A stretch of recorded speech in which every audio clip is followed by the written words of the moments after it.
Hey guys, it's JJ. Welcome back to the North Carolina Dynasty. We made it to the national championship game. I don't really think we deserved it. We by far had the easiest way. We had to play UTSA and Kansas State, so that was very easy. And still we only managed to win those by one score. And then Michigan apparently didn't want to play in the national championship game, so they threw two fourth quarter interceptions and allowed a 99-yard touchdown for us to get there. So now we're going to play in a championship game that I think we're going to be a huge underdog in.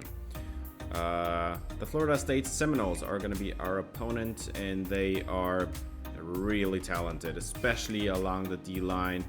There is the top of the roster is a left end, a safety, and two defensive tackles. That's the four best players on this team. They also have a good running back. They have a couple of really good corners. There's a linebacker there. Another couple edge rushers, just for good measure. This D-line is stacked. This FSU team is quarterbacked by Luke Kromenhoek. Not sure how to pronounce his name, but that's what I'm going to go with. 94 throw power. He's a really good quarterback. The accuracies are pretty solid, except that 71 deep accuracy, that's pretty bad. But as long as they keep it short and intermediate throws, that's going to be good. And he has a lot of speed, so he's going to be very fast. Going to have to play a little bit of spy today. Running back is Roy Dale Williams. I think he's going to be one of the better backs we're going to face this season. Very good elusive back, but he also has some very solid power to go along with that. That 84 stiff arm, for example, is pretty good. And he's a very solid athlete. At receiver, Darnell Lee, wearing number 8. He's the top receiver, 5'11", 175, out of Florida, the hometown kid. And yeah, very good route runner. Very scared. 99 short and 99 medium route running, 90 deep, 88 release. This kid is going to be scary. The catching ratings are actually not that great, just mid-80s. That's good, but not elite or anything. 90 speed is also a little bit slower than you'd like at 5'11". The number 2 receiver wears number 7. It's Destin Hill, 6 foot, 194. Out of Louisiana. Not the route runner. Also not a great pass catcher. And very good after the catch. That break tackle and juke move are really scary. But other than that, Destin Hill is more like a number 2 receiver, definitely. Yeah, he's not the great athlete. He's not the great route runner, and he also doesn't have great hands. Their number 3 receiver, Jalen Brown, he is injured. Dislocated hip. He's out for 3 more weeks, so he's done for the season. And so we're gonna see instead CJ Smith. Apparently all the FSU receivers wear numbers between 6 and 9. He's a pretty bad route runner, honestly. That's not great. The catching rating is at 78. That's not crazy good either. The only thing this kid has going for him is definitely his athleticism, because this kid is fast. And yeah, they have a tight end here in Brian Courtney, 6'3", 240, pretty big dude, out of Virginia, and very good pass catcher as a tight end. The route running is not really there, but yeah, he's big. He can box some people out, and really doesn't have great speed, but not horrible either. Definitely somebody to watch out for. And then the O-line, as always, yeah, this is a great O-line, man. They have some really good players. They are missing their left guard, but it doesn't matter because they have a guard just as good as the starting guard, so that doesn't really even do anything to them. They have a solid center. I think that's the weak spot on their line, but the rest is pretty much solid across the board. And yeah, for the D-line, we already talked about this one. Man, Patrick Payton, he's the best player on the team. 6'5", 254. He has all the length you want. He has 95 finesse moves. He also has the quick jump ability at gold, the pocket disruptor ability at platinum, and the takedown at bronze. This kid's gonna be scary. 79 power moves. Even the run stopping isn't terribly bad. Yeah, this kid's the whole package, man. And then they've got opposite him Marvin Jones, who is a 6'5", 257 edge rusher. Also, almost he's even bigger than Patrick Payton. 88 finesse moves, 85 power moves, 86 strength, and even the block shed's really good. This kid is also the whole package, man. He also has a couple abilities, man. I'm really scared about this pass rush, man. And then in the middle of this defense, it's Daryl Jackson, 6'5", 330 out of Florida. Man, 88 block shedding, 91 tackle, 92 pursuit, 95 strength. This guy's gonna be a problem for our run game. This is not a good matchup for us because we like to run the football. And if there's a human being like Daryl Jackson in the middle of that defense, that's usually not gonna go over that well. Joshua Farmer is the other defensive tackle. He's also a 90 overall. He's almost as good, man. 91 power moves, 93 strength. He's kind of the complement to the other guy. He's not quite the run stopper, but he's instead the pass rusher, and they wear number 5 and 6. Just fits. Sean Murphy is the middle linebacker on this defense. 88 overall, very good player with elite coverage ability. This kid could play corner and safety if he wanted to. The only thing stopping him from doing that is his athleticism, but he's an elite pass coverage linebacker. And yeah, 84 speed's not great. I wouldn't put him at safety, but he could, just from ability, he could do it. And then their number 2 linebacker is Blake Nicholson, 6'3", also a pretty big dude. His coverage ability is pretty good, but nothing close to the previous linebacker. He's also very good in run stopping. Well, I wouldn't say very good. 65 block shed is not great, and he's also not a great athlete. But this Florida State team has definitely a couple of very good linebackers there in the middle. And then the top corner is Azariah Thomas with very good man coverage, 88 man and 83 press. He also knows how to catch the football. Definitely good for an interception or two. 88 zone coverage is almost elite. 88 play rec is very good as well. And he's very solid as an athlete as well. 92 speed, should be able to keep up with all of our receivers. And then the corner on the other side is Earl Little. And he's not so little. This kid is 6'1", and 86 man coverage, 86 press. You can stick this guy on an island. I think he's going to be just fine. 83 catching's pretty solid. 82 zone, very complete player. And I'd say this kid also has enough speed to keep up with all of our receivers. That's a good enough athlete. And then they have a couple of good safeties. The better one of them is Shaheem Brown, who wears number 1. And yeah, this kid's a menace, man. He has 94 awareness and 96 play rec. This kid's going to be wrecking some plays, I think. And then elite coverage. I think he's a run support archetype safety, but this kid is elite in coverage, man.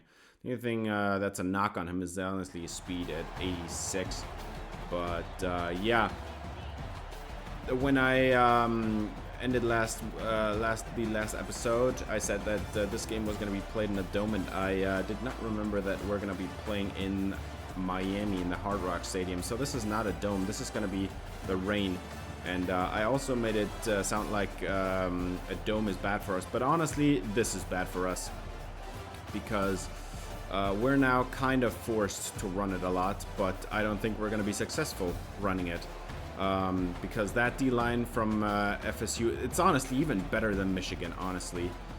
This front 7 is just unreal. And I do not know how we beat them because we don't have the O-line to pass it. We also don't really have the O-line to run it against a front like this. And that's why I think the rain is bad, because I would like to do the quick passing game and then hope we get away with it or something, but we'll see. Merdinger throws it to the outside to open this game, but that's going to be incomplete as Thomas has a nice PBU there on, I think that was Jordan Ship. And now Merdinger is going to be dropped as a result of an attempt to set up a slip screen, and they couldn't do it. So that one ends the drive right there, and great field position now for FSU. And they're going to get it away there to their tight end Brian Courtney. Right off the bat, he has a 9-yard gain. Now 2nd and 1. Hand it off. Nowhere to go. And flag down. That's going to be on FSU. And they're going to be going backwards for about 10 yards. And set up 2nd and 11. And this one's almost back at midfield. So you've got to make some yardage if you're FSU here. And this is actually a good run. They get 8 yards out of it from Hankerson. I think the second running back on this team. 3rd and 3 now. Trips to the right, and Lee is isolated left, and they're just going to run it with the quarterback. And Croman-Hoke is going to get the first down there and almost get into the red zone. 1st down and 10. Croman-Hoke into the end zone, but that's going to be incomplete. DeAndre Boykins on coverage, and he goes right there. 2nd and 10. Croman-Hoke has a play action shot, and he is gonna be almost dropped, man. You gotta sack him there. Need to take him down, man. And then their running back, Roydell Williams, is gonna be injured on the play. As Croman-Hoke did manage to throw it away and set up a 3rd and 10, but this time no escape. It's Malik Hamrick, and he's got another one, and he's just extending his sack record. Let's see if he can get to 50 sacks. I doubt it, but it would be unreal. Look at that spin move, man. Malik Hamrick is he's something else, man. Now, this is still field goal range. 49-yarder is going to be tough to make, but it does barely have the leg. And FSU is going to take a 3-0 lead, but the UNC defense holds. And the offense is now back on the field. And they're going to set up a slip screen. And this time they're actually going to set it up, man. And Costanzo really has nowhere to go. So that's going to be a 3rd and 6 now coming up for the UNC offense. And Merdinger is going to throw it to Buck Stoner. And he's got 11 yards. Last episode he just tied the national touchdown receptions in one season record. That was previously held and is still held by DeAndre Hopkins. They are now tied. 3rd and 4. Merdinger, 4-man pressure, and he does get it away, and that is actually a 1st down. That's a very generous spot, I'd say. Kobe Pesor, the receiver, and he makes the catch, gets the 1st down somehow, as Costanzo is going to be motioning out of the backfield, and Pesor makes another catch over the middle. He's making a couple tough grabs on this drive already. And now he's going to be the motion man into the backfield. Split backfield now, and he's going to motion back out. They're going to throw it over the middle, and Buck Stoner was wide open, man. Earl Little was not able to hold up coverage, and that should have been a lot more than just a 1st down. But Merdinger whiffs on the throw. Now he throws it over the middle, and this one is actually caught. It's Jordan Shipp on an 11-yard gain, and they do move the chains. And now Merdinger, he's going to reset his feet and throw it. Buck Stoner lays out. What a grab by the number 1 receiver. The true freshman with a great layout there. And gets the ball in. Now over the middle, Jake Johnson. He gets 9 yards on the sit down between 2 zones. It was a pretty well executed play. 2nd and 1. Costanzo is the running back. He gets the handoff. And now he's injured on the play. Oh, man. I think that's his, 4th touch on the game. And he's already injured. That's not good news. 2nd and 10. Merdinger throws it to the outside. And Pesor into the end zone. Touchdown, Tar Heels. And UNC takes a 7-3 lead. And Buck Stoner still has to wait to break the record. If he gets a 19th touchdown in this game, then he holds the record alone. But for now, it's going to be him and DeAndre Hopkins. 2nd and 13, and that one turns into a 3rd and 10. And Croman-Hoke is pressured, throws it to the outside, and the catch is made as Boykins couldn't hold up the coverage. And Brian Courtney was getting wide open. And now that's another sack for Malik Hamrick as he takes on Croman-Hoke. But it's only a 4-yard sack, and that was 1st down. So 2nd and 14 is still definitely very manageable for this FSU offense. And the Seminoles are going to pass it over the middle. Catch is made, 10 yards on the gain by Brian Courtney again, the tight end. He's been involved in the receiving game very much. Now they're going to throw it to the outside. That's CJ Smith on the first down catch. Now 2nd and 8 after an unsuccessful run on first down. They're going to throw it over the middle, and that one is caught as well. That's going to be a 9-yard gain. And Landon Thomas, the second tight end, gets a look here. First down and 10. They're going to hand it off to the running back, and he turns it upfield, and that's going to be a touchdown. 38 yards to the house. And the FSU offense finally has scored their first touchdown on the game. And it was actually not Roydell Williams, who is still being evaluated and kept off the field after his injury in the first quarter. We have now moved into the second quarter, by the way, and it's 2nd and 10 for Merdinger. He's going to throw it to the sideline, and for some reason, Earl Little, Earl Little was the one on coverage there. Somebody peeled off from the underneath route to go back there and knock it away. 3rd and 10 for UNC, and Jordan Shipp can't bring it down. It was actually a good throw, but that's going to be a punt, and the FSU gets the ball back. 8.5 minutes left, and now they're going to run it with, I think that's Roydell Williams. And he gets 12 yards on his first rushing attempt on the game. Now this is Lucas in the backfield again, and the pressure is coming in and coming back for the football. I think that's CJ Smith again, who's got the first down, who's got about 8 yards on the catch there. And now it's 3rd and 2, and they're going to run it, but Lucas did not get it. And that's going to be 4th and 1, but Kromenhoek stays out there with the offense. Lee isolated left, trips to the right. Kromenhoek is just going to step up and do it himself. And Woods was not there on time. They had a spy on them, on the quarterback, but it was not enough. And that's going to be a 1st down and 10. And that's going to be a broken tackle, man. You cannot afford to miss tackles like that. 9-yard gain for Anthony Hankerson. 3rd and 1 for Kromenhoek. And 4-man pressure does not work out for them as Marcus Allen allows the completion on the outside. The senior corner who propelled us here with a couple of red zone interceptions last week. And now we're going to have Lucas dropped in the backfield. That's a TFL. Great play by, I think that was Caleb Kost. 3rd and 10 for Kromenhoek. Double twins and a running back. And Kromenhoek is going to be getting sacked. That's Rodney Laura. And that's going to end the drive right there. 4th down and 13. They are going to have to kick the field goal. Can't go for it there. I mean, you could technically, and I would love it if they did, but they are not. And that's going to be a field goal that's good. So FSU extends their lead by 3. It's now a 6-point game. And there's about 4.5 minutes on the clock for the UNC offense to try to make something happen, maybe get a touchdown to end the half or something like that. From a 40-yard run for Costanza, who is now back in the game, but he still looks to be shaken up a little bit.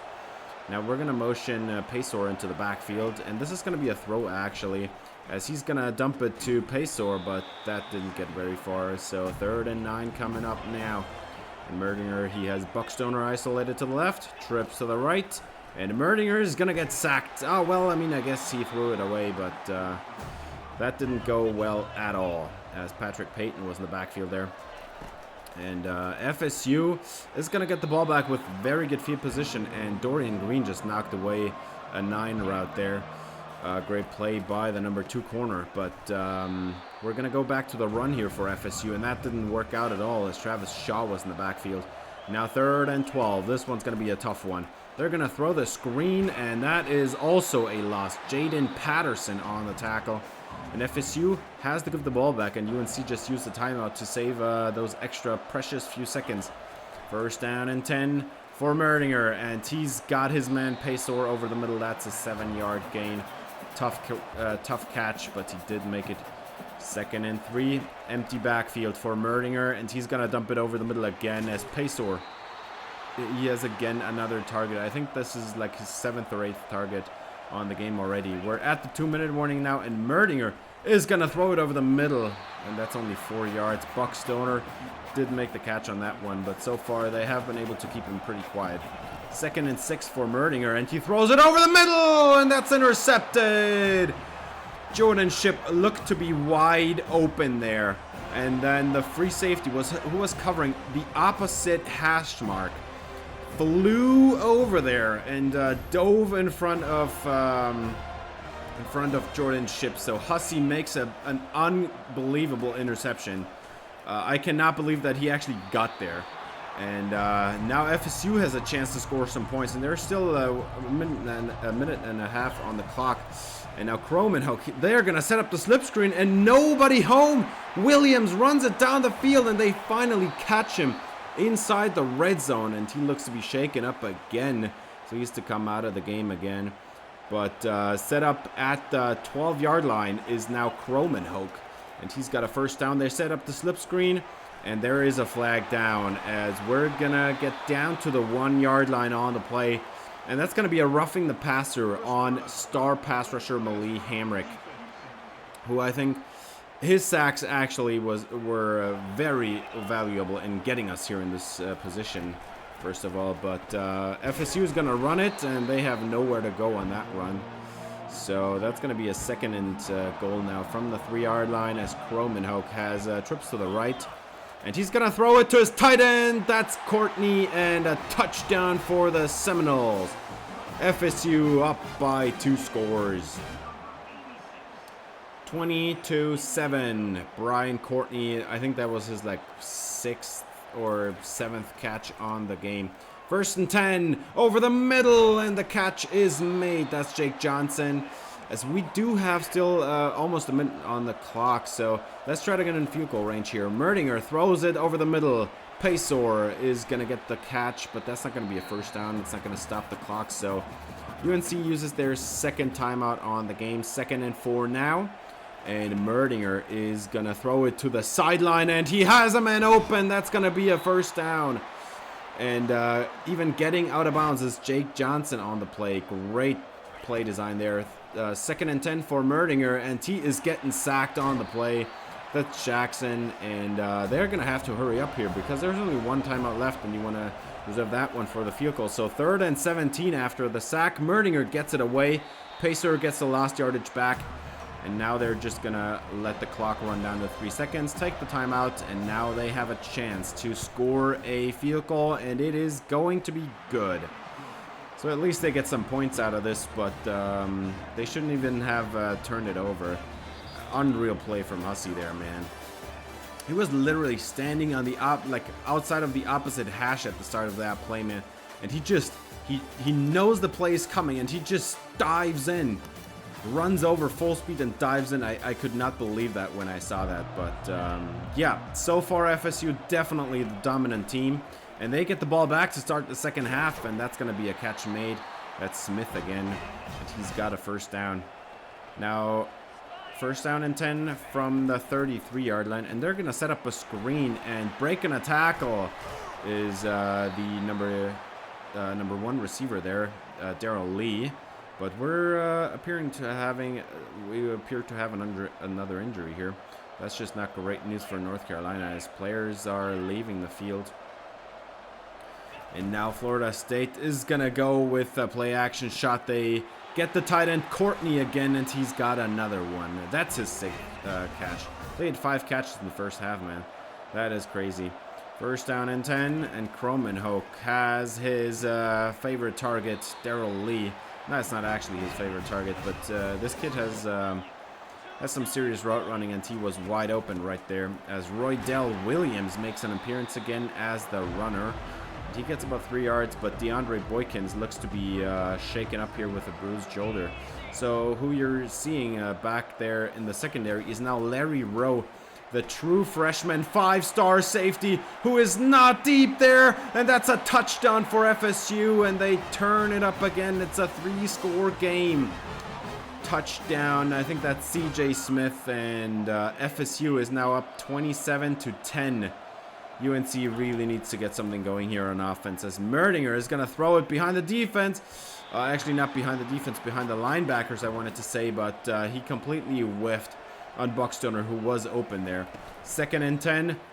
Throw the bubble to Pesor, and he's getting about 7 yards on that play. And now it's 3rd down and 3. Need to convert here. Motion for Pesor again. That's across the formation now. And Merdinger is going to get it to the sideline, and the catch is made. Buckstoner Gets a few yards to get the first down.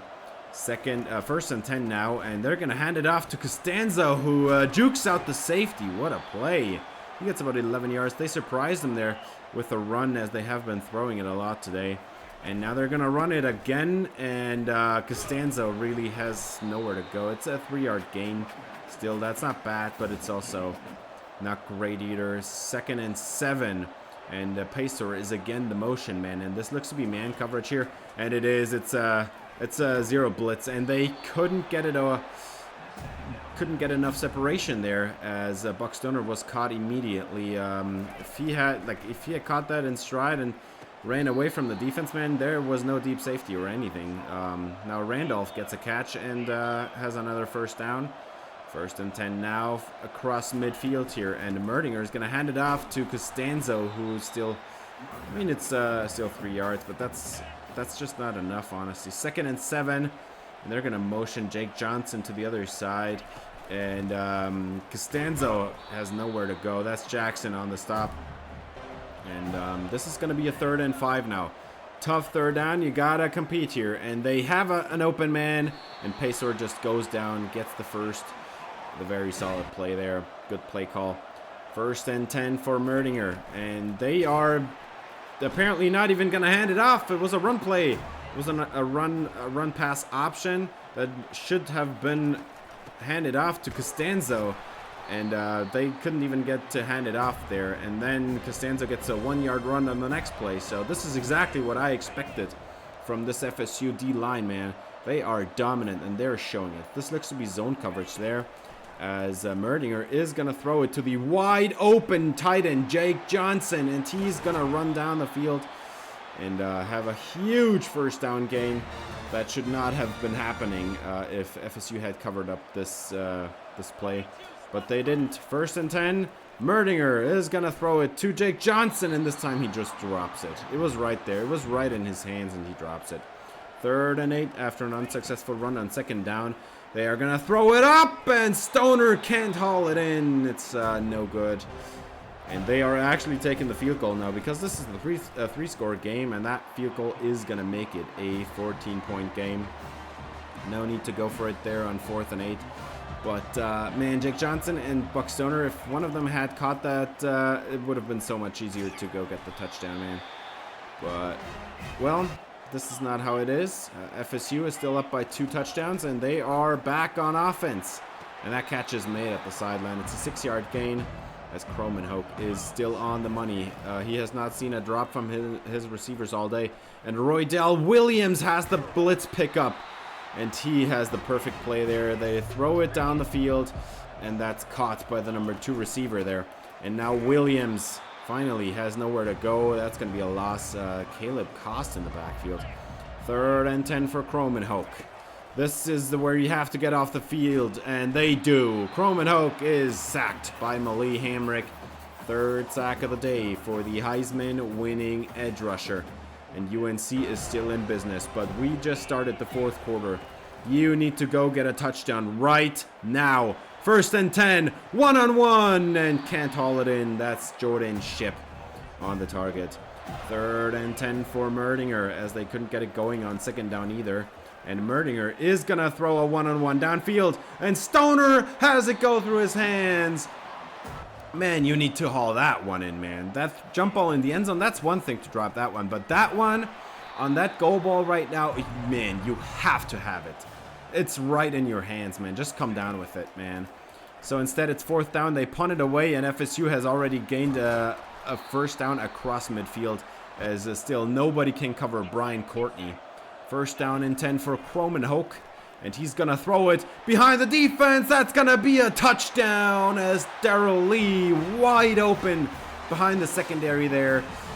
And that one's on Dorian Green, man. Again, just let him run on the play, man. That's your man, and Darrell Lee has a wide open score. And now it's 34-13, 7.5 minutes on the clock. Merdinger gets it away, and he threw it a mile behind his receiver. And even if he had not thrown it behind this receiver, that probably still wouldn't have been a first down either. But 3rd and 8, and they, for some reason, throw it down the field. And Jake Johnson was wide open, and he drops it. 4th and 8. Can you make it up now? Merdinger throws it to the sideline and wide open is Buck Stoner. And did you see that, man? Free safety Hussey. He was in the middle of the field and he hustled his way over there and almost made a play on that ball. We had to put it down there at the hashes at the sideline there to even make this play work. And if we had a little bit more room there, that would have been a touchdown, but we didn't get it. So now Patrick Payton is injured there, number 1 player on the entire team. The edge rusher, he's going to be coming out of the game now. 1st down and 10 for Merdinger. ENT throws it over the middle. Catch is made by Pesor. Gets about 9 yards as Merdinger has double twins on this play. He's instead going to throw it to the running back, and Caleb Hood, he does have a 1st down. But 1st and 10 now. Pesor in the slot, and he throws it up in the end zone. It's going to be intercepted, and that is the top safety there, Shaheem. What's his last name? I forgot it. Man, he did not see that safety at all. Like, not even one little bit. Merdinger thought that was going to be a one-on-one throw for Jordan Shipp, and instead the safety comes over and picks it off. Did not see that kid at all there. And FSU, yeah, we're just going to skip ahead to the end of the game because you know how this game went, and we couldn't even make it on on another drive where we threw it exclusively. We couldn't even make that one work. So FSU definitely earned this one. We're just not able to make it work. Too many mistakes happened in this game. The FSU offense was just... They ran perfectly, man. 338 passing yards and 84% completion percentage. We couldn't break up any passes. I don't think we didn't have a single PBU in this game. In a rain game. Are you serious? We couldn't get a single PBU in a rain game? Man, that was some disappointing stuff there. But let's talk a little bit about this game, man. So first of all, Merdinger, he didn't play perfect.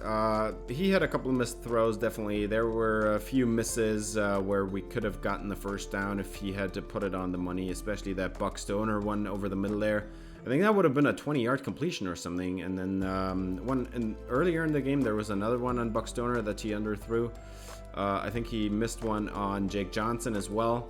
And I think he also missed one on Kobe Pesor. And then running backs, well...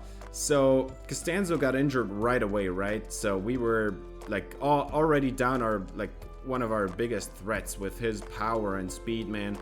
And Caleb Hood is just not the same caliber running back, man. He just doesn't have it.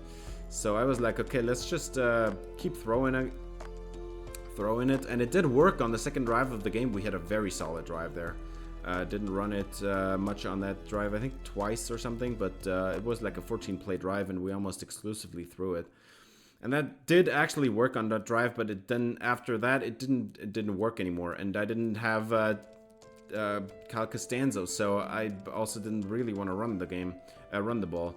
And then, man, the pressure was absolutely relentless, man. This D-line is unreal. And I hope they graduate all 4 of them, because I do not want to see them next year in ACC play. As yeah, they won the ACC and with a reason, man. That was we were not invited to that game, but I don't think we would have won that game either way. So no wonder that Miami lost it. And yeah, that's things on offense. It just didn't work. Oh, and then we had like 10 drops in this game. Are you kidding me? Did you see that statistic there? We had like 10 drops in this game. Buck Stoner had a couple. Jake Johnson had a couple. I think Kobe Pacer was the only one that was like half reliable there. But we had so many drops in this game. And then on the other hand, FSU didn't have a single drop in the entire game. Not even one in a rain game. That's just gonna make all the difference, man. And on defense, the D-line just didn't get after it. We allowed Chrome and Hoke to have a 84% completion percentage. Well, I mean, you're not gonna win any games like that. The linebacking core was I say, our worst unit in this game. We were not able to contain Brian Courtney at all in this entire game. It was just awful. to watch this. And also, they couldn't get off blocks, and if they did, oh man, we had so many missed tackles there on Roydell Williams and Jalen Lucas. That was not even funny, man. And the secondary, Marcus Salem did his bit. He locked down his side of the field, but Darrell Lee, he's a good receiver, and Dorian Green just couldn't keep up with him. So that's what happened.